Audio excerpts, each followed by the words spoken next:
समझाने का प्रयास भी करता हूं। मुझे चेतावनी देने की जरूरत नहीं है, क्योंकि वो काम जनता जनार्दन करेगी।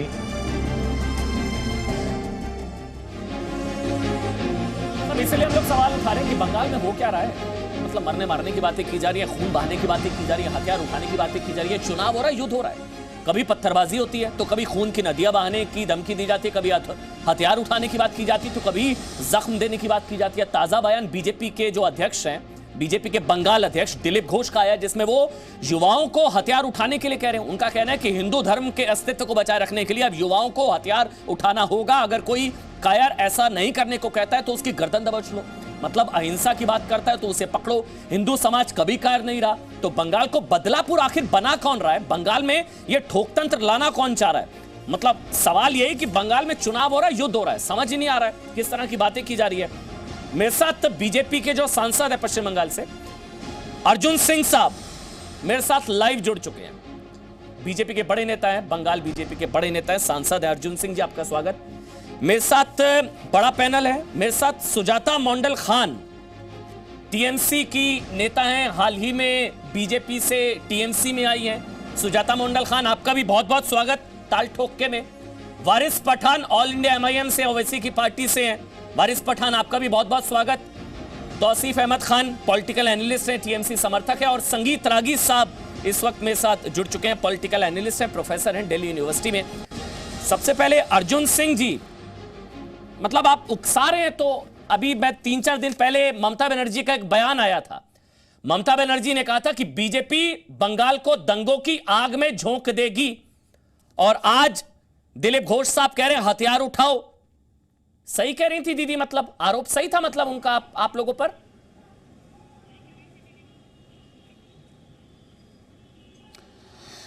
देखिए, ममता बनर्जी जी मुख्यमंत्री होने के बावजूद भी सिर्फ और सिर्फ झूठ का सहारा लेती हैं।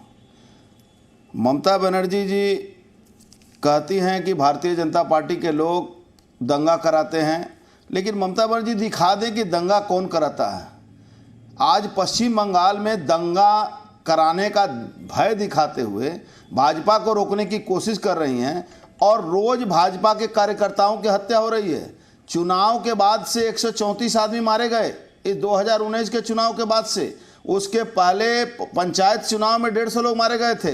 बंगाल में बहुत सारे मामलों को एफआईआर तक नहीं होता है। बदला लेने के लिए हथियार उठाएंगे पश्चिम बंगाल, ठीक है, बदला लेने के लिए हथियार उठाएंगे आप लोग, ये कह रहे हैं दिलीप घोष। देखिए, बदला लेने के लिए देखिए, एक मिनट मेरा बात पूरा हो जाने दीजिए। हाँ जी, हाँ जी। संविधान ने जिस तरह से किसी भी हिंसा को रोकने के लिए संविधान में कानून बनाया गया है, उसका रक्षा करने के लिए पुलिस को दिया गया है, और पुलिस ही यहाँ पर अपराधीकरण कर रही है, पुलिस ही हत्याएं करवा रही है। हत्या का इंक्वायरी के पहले बोल दे रही है कि ये आत्महत्या है। और पश्चिम बंगाल बयान में पढ़ देता हूं, मुझे उसका मतलब समझा दीजिए अगर मैं गलत समझ रहा हूं। हिंदू धर्म के अस्तित्व को बचाए रखने के लिए मुझे पढ़ने की जरूरत आपको नहीं पड़ेगी, हथियार उठाना होगा। अहिंसा की बात करता उसे पकड़ो, चांटे मारो। हिंदू समाज कभी कायर नहीं रहा, हमने तलवार, त्रिशूल और बंदूक से मुसीबतों का सामना किया। हथियार उठाओ, एक हो जाओ, हथियार उठाओ। इन 2 सालों में दिलीप घोष के ऊपर कम से कम 27 बार हमला हो चुका है। इन 2 सालों में, इन 2 सालों में दिलीप घोष के ऊपर 27 बार हमला हो चुका है। तो वो आप सेंट्रल एजेंसियां बता रही हैं राज्य सरकार को कि रोहिंग्या यहां बड़ी हत्या करने की साजिश कर रहे हैं। अच्छा, और दिलीप घोष जी किस परिवेश में, किस परिस्थिति में, ग्राउंड रियलिटी की हालत यह है। अरे आपके कोई हत्या करने आएगा तो आप बैठकर हाथ जोड़ेंगे कि मेरी हत्या मत करो?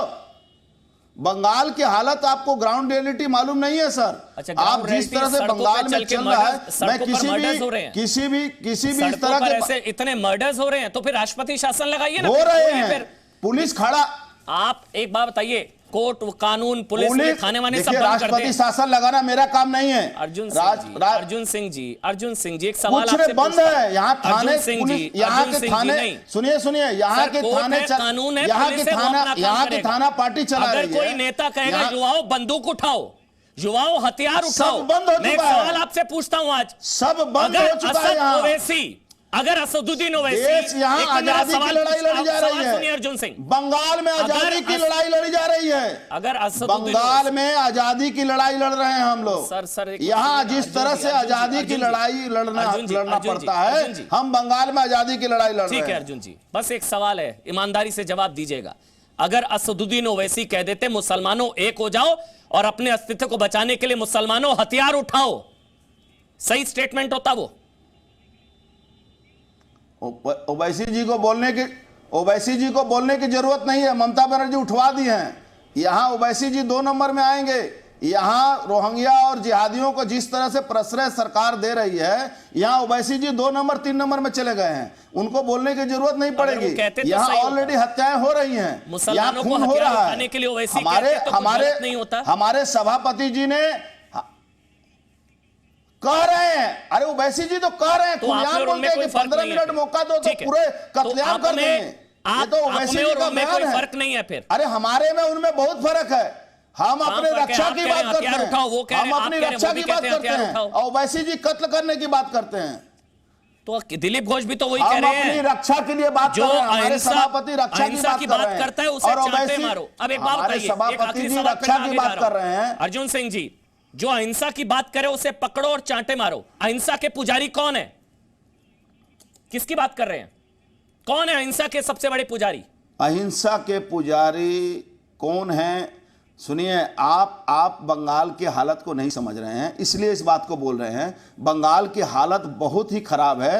बंगाल में आए दिन रोज शूट आउट होती है, थाने के सामने हत्या की जाती है, और हत्या करने वाले बांग्लादेश से आते हैं। हत्या करने वाले ठीक है, हत्या करने वाले ये तृणमूल के लोग होते हैं। तो उसका जब प्रशासन, जब कोई इलाज उसका नहीं है, कोर्ट में मामले सुने नहीं जा रहे हैं, तो करेंगे क्या? ठीक है अर्जुन सिंह जी, कोई विकल्प उसका नहीं करने का और करने का हमारे, मैं इस बात का समर्थन नहीं, मैं इस बात के समर्थन नहीं करता हूं। दिलीप घोष मैं इस बात की समर्थन नहीं करता हूं। बयान का समर्थन मैं इस बात की समर्थन नहीं करता हूं। लेकिन मैं इस बात, सुनिए, मैं इस बात की समर्थन नहीं करता हूं कि मेरा बात सुनिए। मैं अरे संविधान ने आपको अधिकार दिया है कि कोई आप पर अटैक करे तो आप उसका जवाब दें। संविधान ने अधिकार दिया है। ये भारतवर्ष के संविधान में बोला है कि सेल्फ प्रोटेक्शन भी कोई चीज होती है। संविधान में कोई नेता लाइसेंस दिया जाता है इसीलिए कि आपको कोई हमला कर सकता है कि आप हथियार उठाइए, कानून पर भरोसा नहीं रह गया, बुरा हाल है, चलिए हथियार उठाइए, बंदूकें निकालिए, निकलिए सड़कों पर। बंगाल में ममता बनर्जी का बयान है। आप जो आरोप लगा रहे हैं ममता बनर्जी का बयान है कि एक अरे सर ममता बनर्जी कहती हैं कि एक इंच का बदला लेंगे, एक इंच का बदला देंगे, एक इंच का बदला लेंगे। ये ममता बनर्जी का बयान है। एक मुख्यमंत्री होकर इस तरह का बयान देती हैं। सुजाता जी, 1 महीने पहले हो सकता है आपको ये बयान सही लग रहा होता, आप बचाव कर रही होती इस बयान का, नहीं कि कुछ गलत नहीं कहा, बहुत बुरे हाल है बंगाल में। अब पाला आप बदल चुकी हैं। अब आपको क्या लगता है, बयान सही है गलत है? बंगाल में वाकई इतने बुरे हालात हैं कि युवाओं को बंदूक हाथ में लेनी पड़ेगी, जैसा अर्जुन सिंह जी कह रहे हैं और जैसा दिलीप घोष कह रहे हैं? सुजाता मोंडल खान।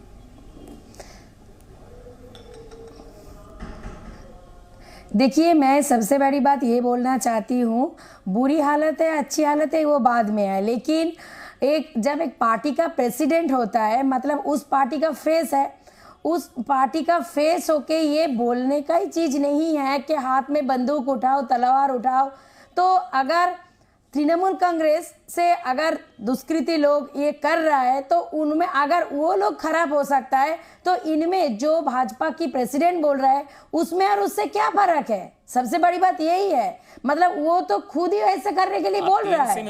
पहले तो उसको ये बोलना चाहिए, क्योंकि एक स्टेट का प्रेसिडेंट जब होता है तब उनके ऊपर उसका पार्टी का दायित्व रहता है। और सुनिए, मैं एक बात बोलना चाहती हूँ कि उनको तो ये बोलना चाहिए कि मेरा स्टेट में खून खराबी गंदगी बंद करो, नहीं तो वो क्या बोल रहा है, वो जुबा पीढ़िया समझ को उकसा रहा है कि चलो खून करता है, बंदूक उठाता है, मारता है, पीटता है। तो तुम्हारे मुंह में कि ये बात शोभा देता है जब तुम एक पार्टी की प्रेसिडेंट हो? आपकी बात और सबसे बड़ी बात है, वो लाइव जुड़ गए। तृणमूल कांग्रेस कर रहा है, ये कौन बोल रहा है? सुजाता जी, आपकी बात को ना दिलीप घोष, बंगाल बीजेपी के अध्यक्ष, वो लाइव सुन रहे थे, वो मेरे साथ अब जुड़ गए हैं। दिलीप घोष जी कुछ सफाई देना चाहेंगे? गलत बोल गए, गलती से मुंह से निकल गया, भावना वो नहीं जोड़ना है थी, तो क्या शब्दों को प्रॉब्लम तोड़ा है? मरोड़ा गया, नहीं देंगे हम। क्या हुआ उसका था? प्रश्न का उत्तर हम क्यों देंगे? चलो हटाओ, और दोबारा हमको कभी नहीं बोलना आप लोग अपने चैनल में। दिलीप घोष जी, मेरी आवाज अगर आप तक पहुंच रही है, ठीक है, मेरी आवाज मेरे ख्याल से उन तक नहीं पहुंच पा रही है, दोबारा उनसे कनेक्ट करने की कोशिश करेंगे। संगीत रागी, आप, उसके बाद वारिस पठान, फिर मैं आपके पास आऊंगा। संगीत रागी, क्या फर्क रह गया? ओवैसी, ममता, बीजेपी सब एक ही, मतलब सब मिले हुए हैं। ये बंगाल में चुनाव हो रहा है, युद्ध हो रहा है, हथियार उठा लो, युवाओं बंदूकें उठा लो। अब ये ओवैसी अगर भड़काते तो आज तो पता नहीं क्या हो जाता। नहीं रागी साहब, या बंगाल में वाकई इतने बुरे हालात हैं? संगीत रागी, देखिए अमन जी, सबसे पहली बात तो कि आपको, मुझे लगता है इस बात से आपत्ति हो रही है कि उन्होंने कहा कि हिंदुओं अपनी सुरक्षा के लिए हथियार उठा लो। मैं एक और आपके सामने परिप्रेक्ष्य करता हूं। एक धर्मशास्त्र कहता है कि काफिरों के खिलाफ हथियार उठा लो, और वो सुरक्षा के लिए नहीं है, अपने धर्म के प्रसार के लिए काफिरों के खिलाफ हथियार उठाओ। कभी आपने इस पर डिबेट तो नहीं कराया? कभी ये तो नहीं कहा कि ये भारतीय लोकतंत्र मानवता सबके खिलाफ है? कभी ये आपने तो नहीं कहा कि ये दूसरे धर्मों के खिलाफ ये एक गंदगी है, ये साजिश है, इससे घृणा फैलती है, मानवता के दुश्मन पैदा होते हैं इससे? इसके बारे में आपने चर्चा नहीं की। उस पर सारे लोगों की चुप्पी हो जाती है। ध्यान रखिए, इस्लाम, जो रेडिकल इस्लाम है और वामपंथ, दोनों मानवता और लोकतंत्र के दुश्मन हैं। ये लोकतंत्र और मानवता का उपयोग अपने अपने विचारधारा को लिए, जो कट्टरपंथ होता है, जिसमें लोकतंत्र के लिए कोई जगह नहीं होती है, जब तक ये सत्ता में नहीं होते हैं इसका प्रयोग इसका करते हैं, और जब सत्ता में आते हैं तो सारे लोकतंत्र की मर्यादाओं को धज्जियां उड़ा देते हैं। आप दुनिया का एक इस्लामी कंट्री बताइए जहां पर कि लोकतंत्र हो और मानवता जिंदा हो। सकता हूं आपसे, आपकी आप एक वामपंथ का उदाहरण बताइए। एक सवाल पूछता हूं, एक बस 10 सेकंड, मुझे 10 सेकंड नहीं, आप 1 मिनट बोलिएगा, सवाल के बाद 1 मिनट बोलिएगा। सठम साठम समाचरेत, बिल्कुल सवाल पूछ लीजिए। कोई कट्टरता का कंपटीशन चल रहा है क्या?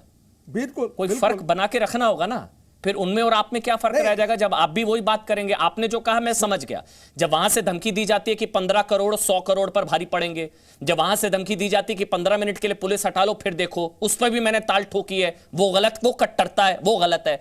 अगर यहां से भी उसी तरह की बात होगी तो कोई कट्टरता का कंपटीशन थोड़ी ना चल रहा है कि कौन ज्यादा कट्टर है, हम भी कट्टर वो भी कट्टर। कोई कट्टरता का कंपटीशन चल रहा है क्या? कोई फर्क बनाकर रखेंगे, नहीं रखेंगे, या सब मिले हुए हैं? उनमें और आप में क्या फर्क रह गया, ये मेरा सवाल। बोलिए, बस सुन लीजिए, आपने प्रश्न किया है ना मुझे। हाँ जी, उत्तर देने दीजिए, मुझे उत्तर देने दीजिए इसका। यही बंगाल की धरती थी ना जिसने 1946 में नोआखाली देखा था। हजारों हिंदुओं को 2 दिन के अंदर गाजर मूली की तरह काट करके फेंक दिया गया था ना। बंगाल के लोगों ने अपनी पीड़ा को सहन करते हुए उस अपने प्रदेश का विभाजन स्वीकार किया था ना। एक हिस्सा कट करके पाकिस्तान चला गया था ना। आज उसी बंगाल के अंदर जो सीमावर्ती क्षेत्र है वहां से सारे हिंदुओं को भगा दिया गया है। क्या कारण है कि मालदा और वसीर घाट हो जा रहा है? तो सर और क्या कारण है कि ममता बनर्जी की पुलिस जो है वो चुप्पी साध जाती है? तो सर एजेंसीज क्या कर रही हैं? चुप्पी साध जाती है, ऐसा क्यों? साहब, अगर युवाओं को हाथ में बंदूक लेनी पड़ेगी इंसाफ के लिए, बंगाल पुलिस क्यों नहीं इनको थानों पर ताला, कोर्ट पर ताला लगा देते हैं ना सर।